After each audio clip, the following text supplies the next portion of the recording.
আসসালামু আলাইকুম রহমতুল্লাহ। কেমন আছেন সকলেই? আশা করি সকলেই ভালো আছেন। দেশ ও প্রবাসে থাকা বাংলাদেশের 5 ব্যাংকের সকল গ্রাহক অর্থাৎ বর্তমান সম্মিলিত ব্যাংক, এই ব্যাংকের সকল গ্রাহকদের জন্য একটি মহামূল্যবান গুরুত্বপূর্ণ আপডেট নিউজ নিয়ে আপনাদের মাঝে উপস্থিত হলাম।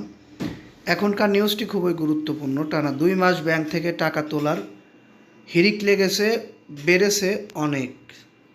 বাংলাদেশ ব্যাংকের সর্বশেষ প্রতিবেদনে দেখা যায় গত বছরের নভেম্বর মাসে ব্যাংকের বাইরে থাকা নগদ অর্থের পরিমাণ ছিল 2,69,018 কোটি টাকা, যা ডিসেম্বরে বেড়ে দাঁড়িয়েছে 2,75,343 কোটি টাকা।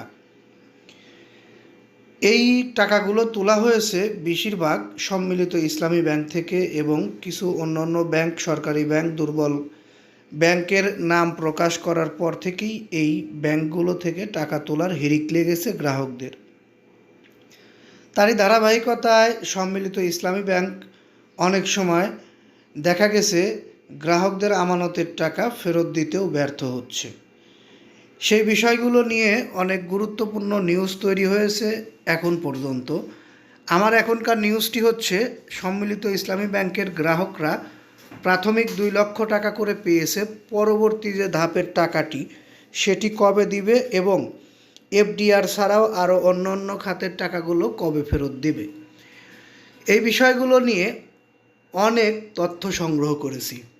যে তথ্যগুলো বিশ্লেষণ করলে বোঝা যায়, জানা যায়, বর্তমান বাংলাদেশের জাতীয় নির্বাচন শেষে নতুন একটি দল সরকার গঠন করছে এবং এই দল সরকার গঠন করার পর এই ব্যাংকের আমানতকারীদের আমানতের টাকার ফেরতের বিষয় নিয়ে আলোচনা করে দ্রুত ফেরত দেবে নতুন অর্থ মন্ত্রণালয়ের দায়িত্বপ্রাপ্ত অর্থমন্ত্রী এসে।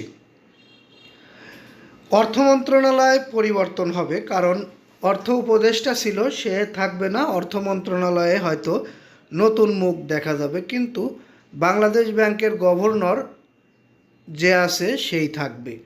বাংলাদেশ ব্যাংকের গভর্নর ডক্টর আহসান এইচ মনসুরের প্ল্যান অনুযায়ী হয়তো আপনারা রোজার মধ্যে বা রোজার আগেই একটি পরিমাণ টাকা ফেরত পেতে পারেন বলে আমরা আশা প্রত্যাশী।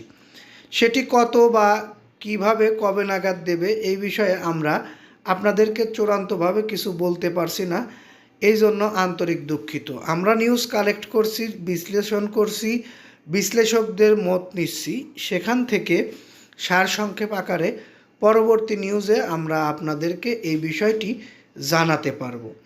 এছাড়া এই নিউজটি যারা দেখলেন তাদের যদি একটু ভালো লেগে থাকে নিউজটিতে একটি লাইক দিবেন। পরবর্তীতে আমাদের থেকে এরকম ধরনের নিউজ পেতে অবশ্যই আমাদের চ্যানেলটি সাবস্ক্রাইব করে বেল বাটন অন করে রাখবেন। এই আশা ও প্রত্যাশা রেখে এখান থেকে বিদায় নেব। আসসালামু আলাইকুম রহমতুল্লাহ।